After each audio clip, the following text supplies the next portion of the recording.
Hello, everybody! I'm Hope, and welcome to something new. We're gonna be starting a new series today. Ho ho ho ho ho ho ho ho ho. You may be saying, "But Hope, you already started a new series," and you'd be damn right. But we've got another one, courtesy of the Patreon poll. The people voted, and they spoketh via 5 different options, and Tokyo Ghoul won. That being said, if you want to be able to vote in these polls and choose what I watch, you can over my Patreon and get some other cool shit like early videos, full-length ones, and some cool other stuff like just random shit. I mean, to be honest, I've been really inconsistent this month, but hey, the gravy's starting to roll down. I'm ready to pump shit into gear, so if you join, I swear it'll be worth it. And your support, as like in all seriousness, your support actually does mean a lot to me, and it really does help me out, so thank you so much for that. I really do appreciate it. But what series are we going to be starting? Well, you probably saw the title in the thumbnail, but yeah, Tokyo Ghoul, bitches. That's exciting because I've never seen Tokyo Ghoul before, and I know jack about it. All I know about it, horror, psychological horror.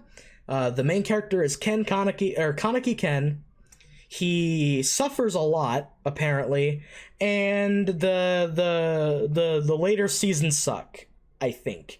Like, they deviate from the manga in a way that they're bad, but I know season 1 is incredible, and it has the iconic "Oshietayo, shietayo, sono shikumi wo," you know, that opening. It's fucking iconic for a reason. But I think it's about time I finally embark on this adventure and finally see it for the first time. And I hope you guys are ready to watch it with me too. And well, I'm just all around excited. I can't wait. I'm hoping that I like this, and I'm sure that I will. So, without further ado, why don't we just jump into it, everybody? Thank you all for your support as well.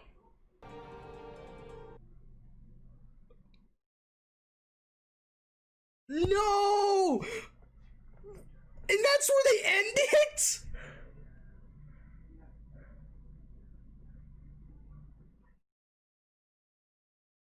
Oh my god. Okay. Alright. This show's awesome. This show's awesome. Tokyo Ghoul? Hell yeah, bro. Oh my god. That was so good. That was amazing. Just from an episode 1 alone, I'm giving that a 10 out of 10 for an introduction episode. It starts the cold open, develops organically. It just sets everything up perfectly. Just a wonderful first episode. My god, that was amazing.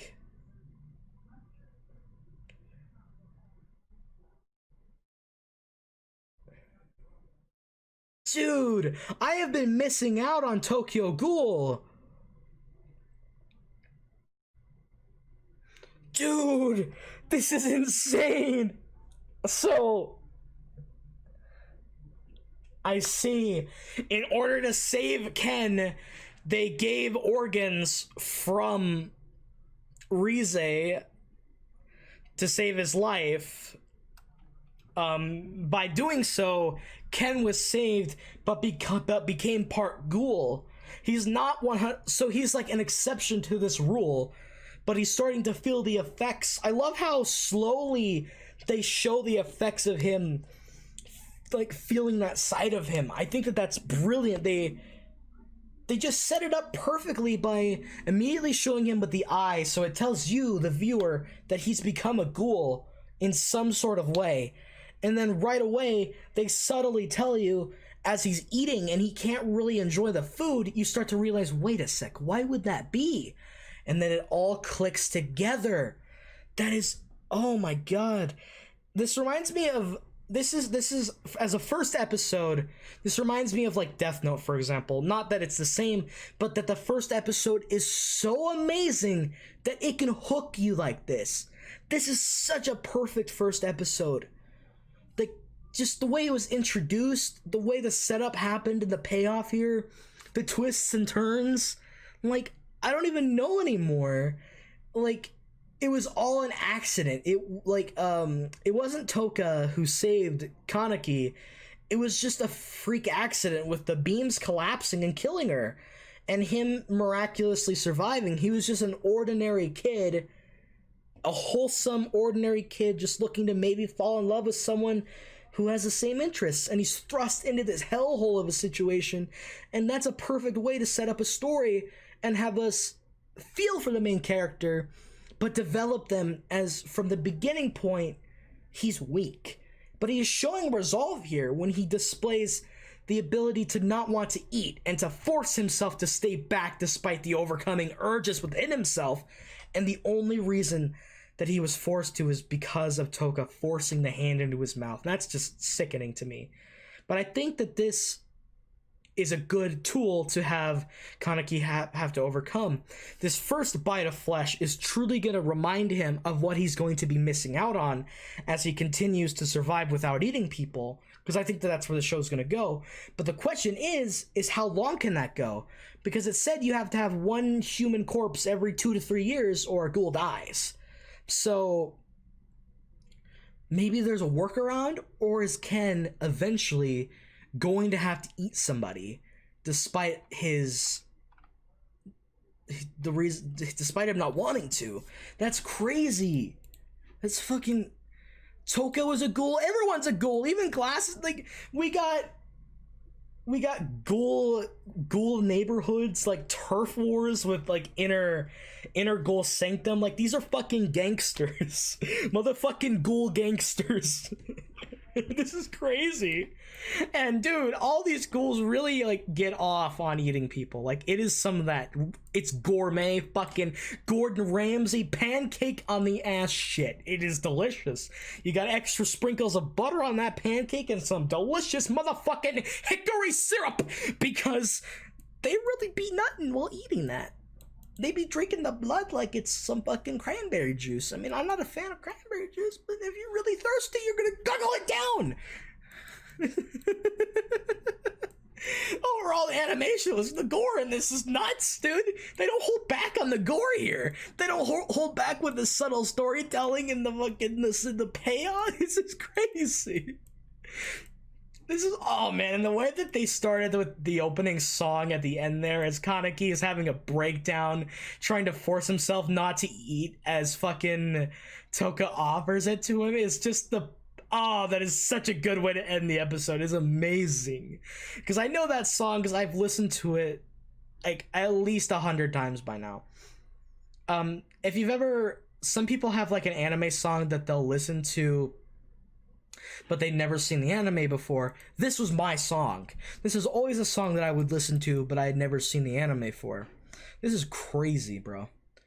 Just, the slow transformation of him losing, like, sinking into depression and, like, realizing that he can't taste anything. He just goes on this binge just trying to feel something, and he's just throwing up and regurgitating, and there's saliva and spit everywhere. It's fucking disgusting.